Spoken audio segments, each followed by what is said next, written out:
Tuh kok.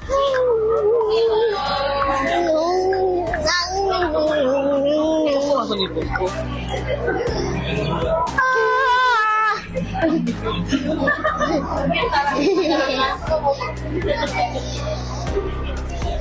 Colok ya. Yuk buka topinya.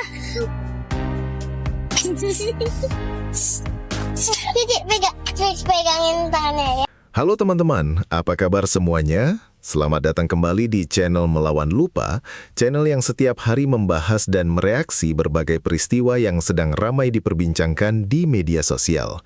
Di sini kita tidak hanya menonton videonya saja, tetapi juga mencoba melihat berbagai sudut pandang yang mungkin terlewat dari perhatian banyak orang.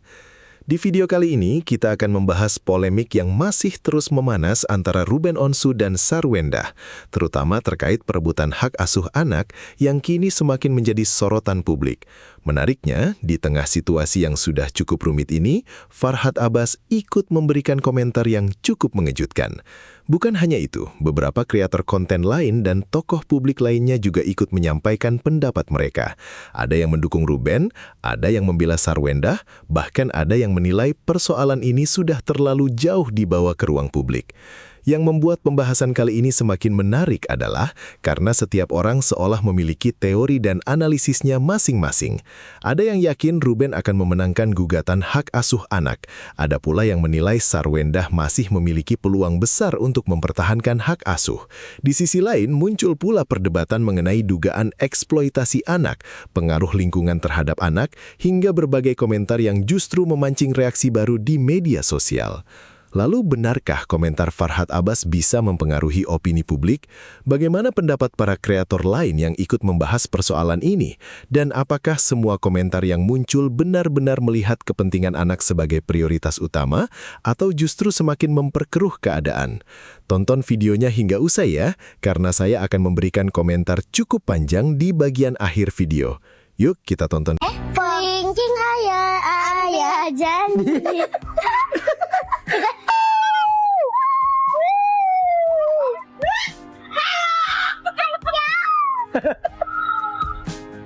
Rasa taruh aja di bonekanya enggak? Enggak, tinggalin lagi jatuh. Dapat uang berapa? 200.000. Kasih dulu uang dari dia. Enggak. Kasih makan, kasih dulu. Biar Gak percaya. Ntar kalau dia enggak.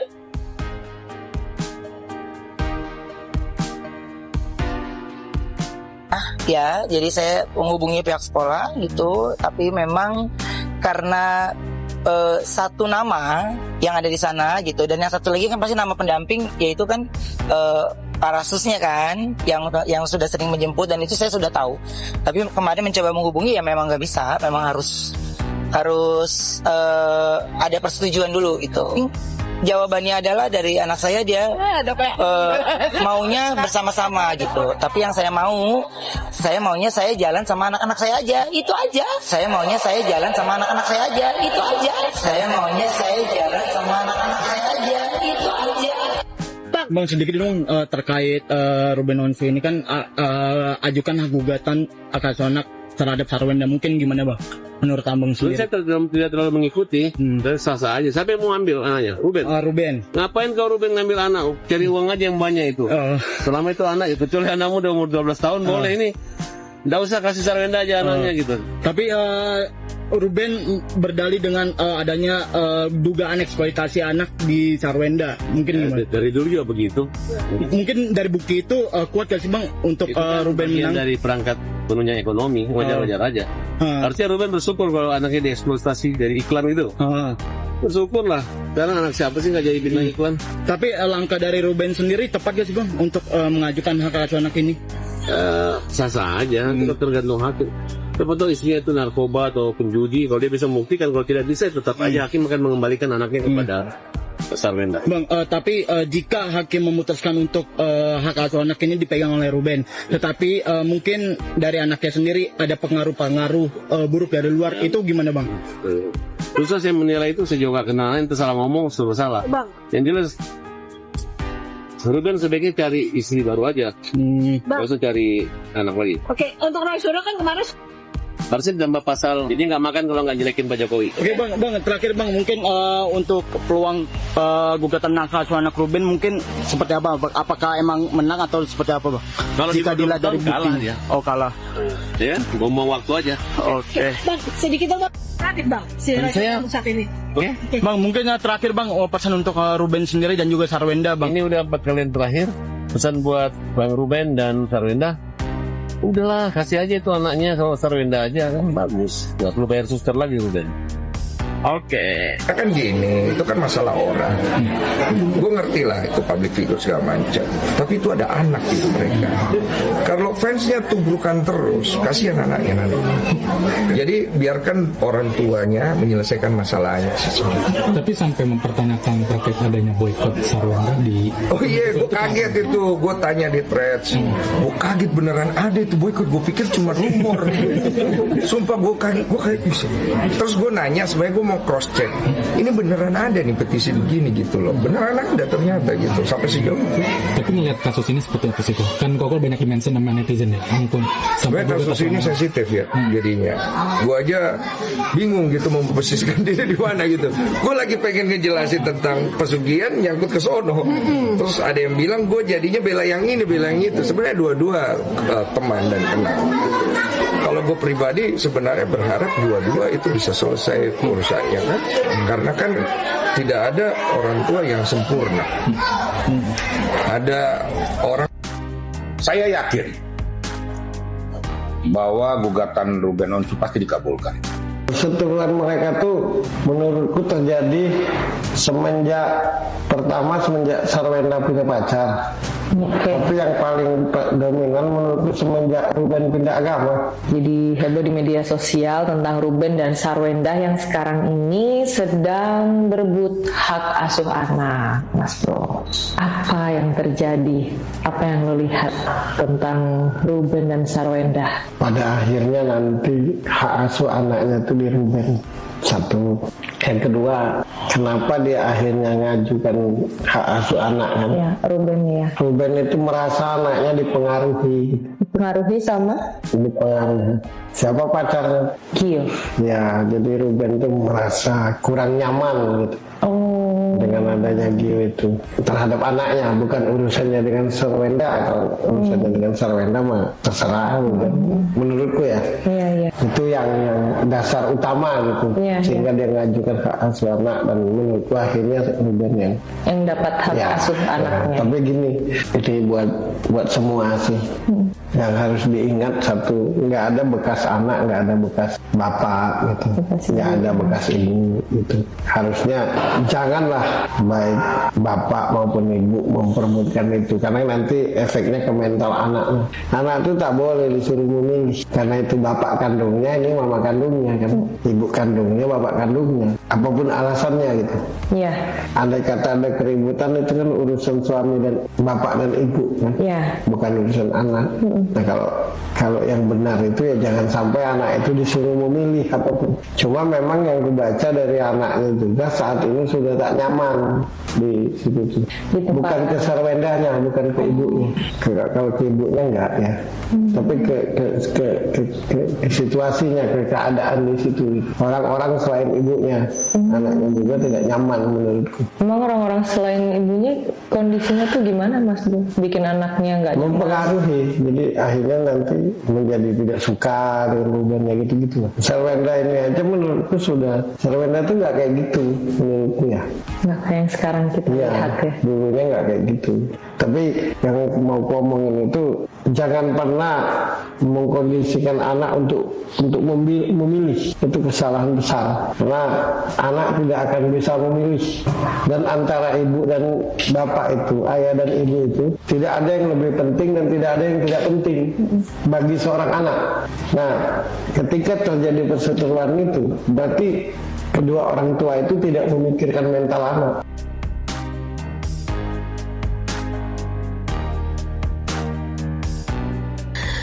Ada eda-eda yang bilang gini, ngelihat si S kemarin kan sempat video call tuh, ya kan, sama anaknya. depan pengadilan kan, sebelum dia masuk itu sempat dia video call lah, sempat makan lah, apalah. Eda menggoreng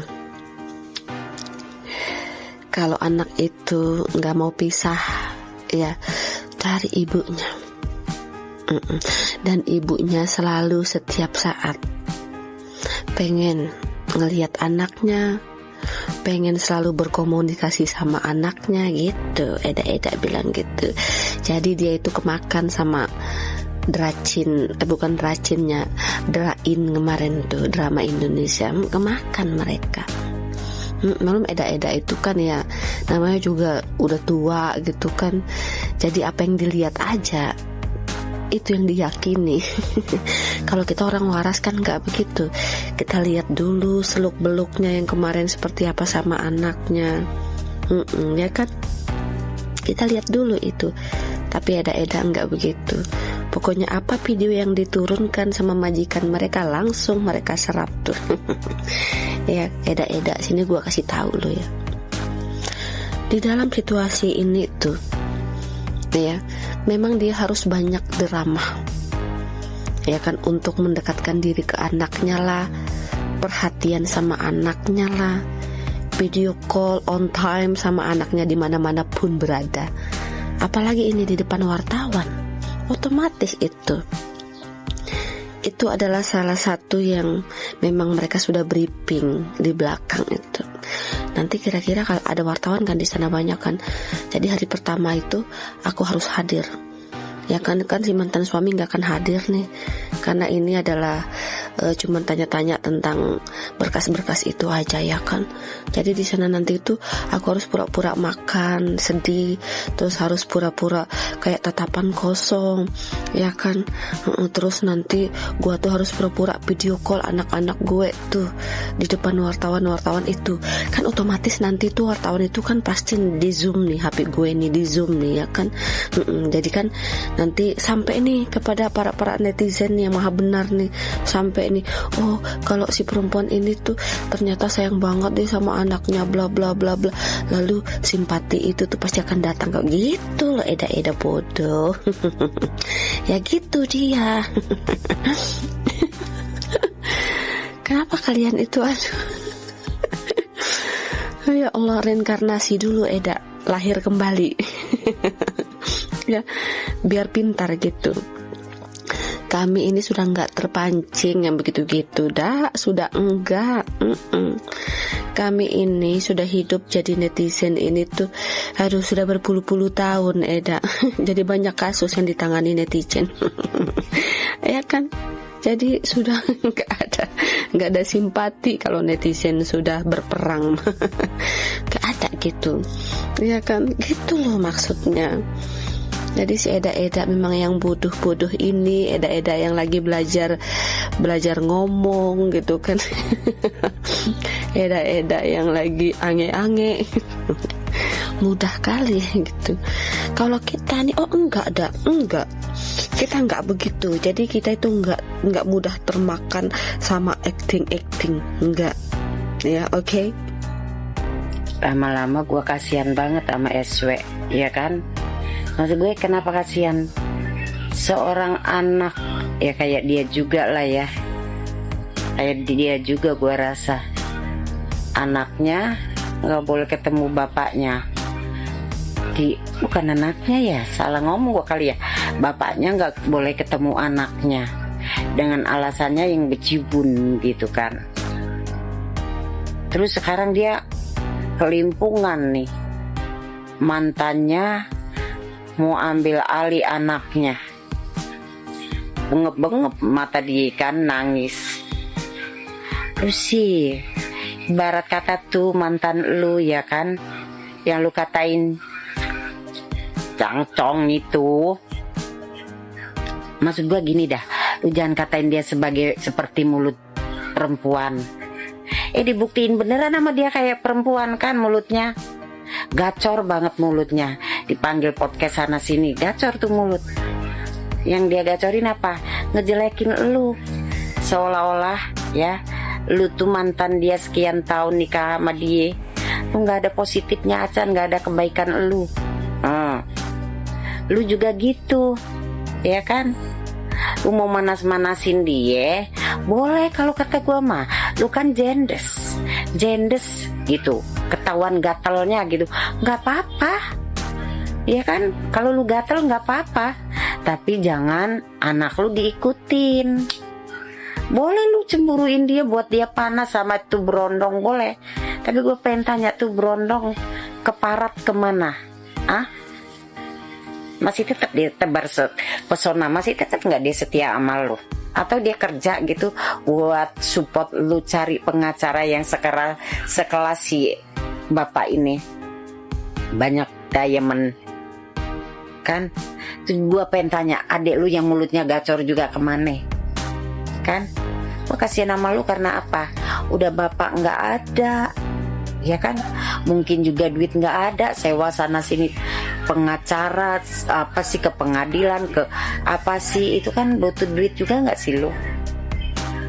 Makanya kalau itu akal ini dipakai lah. Lu kan lulusan Shanghai, Taiwan, itulah gua mah, ya kan? Karena gua nggak ngefans sama lu, jadi gua nggak ngikutin lu itu, nggak ngikutin lu apa gitu. Paling FYP di gue bodo amat gitu kan. Sekarang rasain deh buat lu, gua ibarat kata mantan lu gini nih, lu jual gua beli, nah rasain nggak lu sekarang? Begitu lu nih aneh, bapaknya yang ngebiayain ke sekolahan, nolaki berondong lu seperti jadi satpam. Padahal sama bapaknya sendiri takut diculik. Kalau diculik sama bapaknya nggak apa-apa lah, ya kan? Menurut gue. Tapi kalau mulu orang lain salah, ya gue minta maaf. Maksud gue, lu jangan aneh gitu. Bapaknya sendiri ketemu anaknya, lu sediain situ berondong keparat itu buat jagain. Orang sama bapaknya sendiri, rasain lu. Sekarang kekuatan terbesar lu cuma di doa. Doa lu, dah, ya. Kita nggak bisa membuat semua manusia suka sama kita. Kita juga nggak bisa gitu. Oke, cuman ya kita bagusip dulu. Kalian dengar kata si Indah? Gue setuju sih itu. Bener kali Indah. Ya. Dan saran aku, kita juga nggak boleh ngadi-ngadi di media sosial ini. Ya, kita juga harus memperhatikan juga tingkah laku kita. Apa yang kita contohkan ke masyarakat harus diperhatikan itu. Ya, memang kita juga tidak bisa memuaskan orang, tidak bisa misalnya memaksa orang untuk suka sama kita, nggak bisa itu. Ya. Tapi kita juga harus mencontohkan attitude yang baik, terutama kalian atau para selebritis, artis yang mempunyai banyak followers, yang tingkah laku kalian, gerak-gerik kalian itu pasti akan dilihat, ditiru sama orang-orang banyak. Ya, jadi aku setuju itu, ya. Jangan bertingkah terlalu banyak, ya kan? Jangan mencontohkan hal-hal yang baik, terutama jaga lisan ya Anda. Setuju kan kalau sama aku Anda? Berarti saling support ujung-ujungnya. Saling support sih, dia baik banget. Untuk hal positif ya? Iya, hal positif, tapi dia juga dapat. Kakak kalau lebih sedih, dia cerita tuh semuanya. Waktu dia bilang, aku nggak punya ketemu anak, gini. Ya udah gimana, gue bilang gitu, tenang aja pasti nyari lo kok. Namanya anak tuh bapaknya, ya tapi pasti dicari sama dia, bilang lo gitu kan. Ya terus saya bilang, iya kak, tapi yang kasih duit kasih duit bilang lo gila lo. Gue bilang gitu. Miris nggak sih kak, atau prihatin nggak sih dengan kondisinya sekarang? Mungkin kan dulu masih ngasih uang dengan nominal cukup besar ya? Sebenarnya sih dia mau ngasih, cuman masalahnya kita boleh tetap mau itu doang. Dia bilang sama aku, saya mau kasih kak, tapi kalau kayak gini kan gila banget saya ngasihnya untuk sayang banget, makanya namanya emang lucu banget dan dia pintar bangga karena anak itu ya kan. Saya pikir wajar sih, karena kan dia capek atau apa pengen mau asli videonya. Teman-teman, setelah kita sama-sama menyaksikan isi videonya sampai selesai, sekarang izinkan saya menyampaikan pendapat saya. Seperti biasa, ini murni opini pribadi saya sebagai seorang kreator reaksi. Kalian boleh setuju, boleh juga tidak setuju, karena tujuan channel ini memang menjadi ruang untuk berdiskusi dengan sehat. Kalau saya melihat isi video tadi, yang paling menarik bukan sebenarnya soal siapa yang akan menang dalam gugatan hak asuh anak. Menurut saya, yang jauh lebih menarik justru bagaimana banyak sekali orang tiba-tiba merasa menjadi pihak yang paling tahu tentang kehidupan Ruben Onsu dan Sarwendah. Padahal, kita semua hanya melihat potongan-potongan informasi yang muncul ke publik. Kita tidak tinggal serumah dengan mereka. Kita tidak tahu bagaimana percakapan mereka ketika kamera mati. Kita juga tidak tahu fakta-fakta yang nantinya akan dipertimbangkan oleh hakim di persidangan. Saya merasa belakangan ini media sosial memang sering sekali membuat kita terlalu cepat mengambil kesimpulan. Baru melihat satu video berdurasi beberapa menit, sudah ada yang langsung menghakimi. Baru mendengar satu narasi, sudah ada yang menganggap semuanya adalah kebenaran mutlak. Menurut saya itu justru berbahaya. Kemudian soal Farhad Abbas yang ikut memberikan komentar, sebenarnya itu bukan sesuatu yang mengherankan. Beliau memang sudah lama dikenal sebagai sosok yang sering dimintai pendapat terkait persoalan hukum maupun isu-isu yang sedang viral. Yang menjadi perhatian saya justru bagaimana komentar beliau kemudian dijadikan semacam pembenaran oleh sebagian netizen. Padahal opini tetaplah opini. Pada akhirnya keputusan tetap berada di tangan pengadilan berdasarkan bukti-bukti yang diajukan, bukan berdasarkan siapa yang paling keras berbicara di media. Saya juga melihat beberapa kreator konten ikut memberikan analisis masing-masing. Ada yang yakin Ruben akan menang, ada yang justru membela Sarwendah, ada pula yang mencoba mengambil posisi netral. Menurut saya semua itu sah-sah saja selama disampaikan dengan cara yang bertanggung jawab. Yang saya kurang setuju adalah ketika sebuah analisis berubah menjadi penggiringan opini yang seolah-olah sudah memastikan hasil persidangan sebelum sidangnya sendiri selesai. Kalau saya pribadi, saya selalu mencoba mengingat bahwa setiap perkara keluarga memiliki sisi yang tidak pernah sepenuhnya diketahui publik. Bahkan orang-orang yang paling dekat dengan mereka pun belum tentu mengetahui seluruh cerita. Karena itu, saya merasa kita sebagai penonton sebaiknya tetap memberi ruang bagi proses hukum untuk berjalan. Yang juga menarik perhatian saya adalah bagaimana nama anak-anak mereka terus menjadi bahan pembicaraan. Jujur saja, bagian ini yang menurut saya paling membuat prihatin. Anak-anak tidak pernah memilih lahir dari keluarga yang dikenal publik. Mereka juga tidak memilih untuk menjadi sorotan media. Tetapi karena orang tuanya adalah figur publik, akhirnya setiap langkah mereka ikut diperhatikan banyak orang. Menurut saya, siapapun yang nantinya diputuskan oleh pengadilan sebagai pihak yang memperoleh hak asuh, keputusan tersebut benar-benar didasarkan pada kepentingan terbaik bagi anak, bukan karena tekanan opini publik, bukan karena siapa yang lebih terkenal, ataupun bukan karena siapa yang lebih ramai didukung di media sosial. Saya juga ingin mengajak teman-teman yang menonton channel ini untuk tetap menjadi penonton yang cerdas. Jangan mudah percaya hanya karena sebuah informasi diucapkan dengan sangat meyakinkan. Jangan langsung membenci seseorang hanya karena sedang ramai diserang, dan jangan pula merasa paling tahu terhadap persoalan yang sebenarnya hanya diketahui oleh orang-orang yang menjalaninya. Kalau boleh jujur, saya lebih suka melihat kedua belah pihak bisa menyelesaikan persoalan ini dengan kepala dingin, bahkan daripada terus saling membuka cerita di ruang publik. Karena semakin panjang konflik ini berlangsung, yang lelah bukan hanya mereka, tetapi juga anak-anak yang seharusnya tumbuh dalam lingkungan yang tenang. Sekali lagi, ini hanyalah pandangan pribadi saya. Saya tidak sedang membela Ruben Onsu, saya juga tidak sedang membela Sarwendah ataupun pihak lain. Saya hanya melihat bahwa dalam persoalan keluarga seperti ini, yang paling penting adalah bagaimana semua pihak bisa menempatkan kepentingan anak di atas ego masing-masing. Nah, sekarang saya ingin mendengar pendapat kalian. Menurut kalian, apakah komentar Farhad Abbas dan para kreator lain memang memberikan sudut pandang baru, atau justru membuat persoalan ini semakin melebar kemana-mana? Tulis pendapat kalian di kolom komentar. Tapi ingat, tetap gunakan bahasa yang santun dan saling menghargai meskipun berbeda pendapat. Kalau kalian menikmati video seperti ini, jangan lupa berikan like, bagikan video ini kepada teman-teman kalian, dan tentunya subscribe channel Melawan Lupa supaya kalian tidak ketinggalan pembahasan menarik lainnya yang sedang viral di media sosial. Terima kasih sudah menonton sampai akhir. Sampai jumpa di video berikutnya, dan seperti biasa, mari kita tetap berpikir kritis, bijak dalam menerima informasi, dan tidak mudah terbawa oleh opini yang belum tentu sesuai dengan fakta. Sampai jumpa, dan semoga kalian selalu sehat serta dalam lindungan Tuhan Yang Maha Esa.